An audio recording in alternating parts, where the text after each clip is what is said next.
আসসালামু আলাইকুম এভরিওয়ান। সবাই কেমন আছেন? আশা করছি যে যেখানে আছেন ভালো আছেন, সুস্থ আছেন, আল্লাহর রহমতে আছেন। চলুন তাহলে শুরু করে দেওয়া যাক আজকের মজাদার মিক্সড ডাল রেসিপি দিয়ে। বিসমিল্লাহির রহমানির রহিম। আমাদের যা ইনগ্রেডিয়েন্টস লাগছে চলুন এক ঝলক দেখে নেই। আমাদের লাগছে ২ রকমের ডাল বা ৩-৪ রকমের।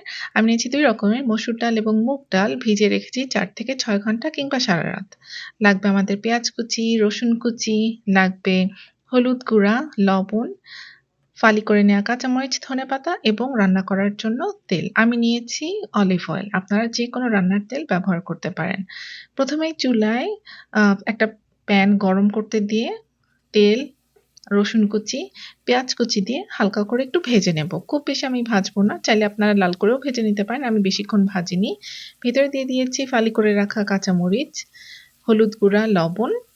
এই দিয়ে একটু আবার একটু ভেজে নিব হালকা করে। চুলা আমি হাই হিটে রেখেছি। আর আমি কিন্তু এর ফাঁকে পানি গরম করতে দিয়ে দিয়েছি ওয়াটার কেটলিতে। সো আমি সেটা পরে ইউজ করব ডালে। সো এই যে আমি হালকা করে ভেজে নিলাম, খুব বেশি ভাজিনি। হালকা করে পেঁয়াজ, রসুন এগুলো মসলার ভেতরে হালকা করে ভেজে নিলাম। যে কাঁচা যে গন্ধটা থাকে সেটা দূর করার জন্যই আমি একটু ভেজে নিচ্ছি। চাইলে ভেতরে আপনারা একটু পানি দিয়ে আরেকটু ভেজে নিতে পারেন। আমি দেইনি। তো যাই হোক, যখন মনে হলো যে এটা হালকা করে ভাজা হয়ে গেছে, আমি ভিতরে দিয়ে দিলাম ভিজিয়ে রাখা ডাল। ২ রকমের মসুর ডাল এবং মুগ ডাল। আপনারা চাইলে আরো ৩-৪ রকমের ডালও এড করতে পারেন। কিন্তু মনে রাখবেন ভিজিয়ে রাখতে হবে এট লিস্ট ৬ ঘন্টা থেকে সারারাত।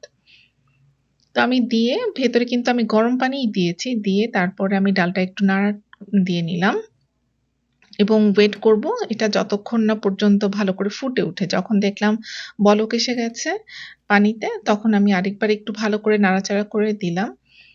চুলা কিন্তু হাই হিটে আছে যেহেতু এবং এভাবে আমি রান্না করেছি। তো হাই হিট থেকে আমি পরে যখন বলক উঠেছিল আমি তখন একদম মিডিয়াম টু লো আঁচে দিয়ে আমি এটা ফুটিয়ে নিয়েছি। আমার ঢাকা লাগেনি। এমনি আমি ফুটিয়ে নিয়েছি প্রায় ২০ মিনিটের মতন। তারপরে দেখলাম যে ডালটা বেশ ভালো ঘন হয়ে এসেছে।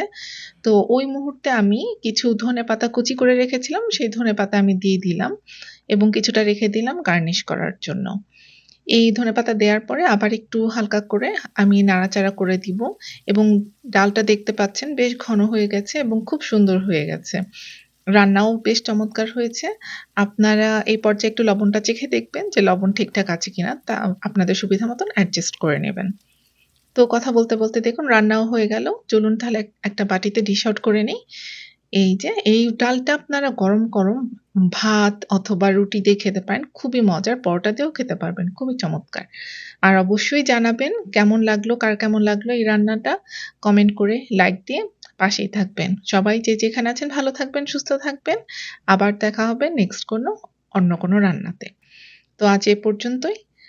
ভালো থাকবেন। আল্লাহ হাফেজ।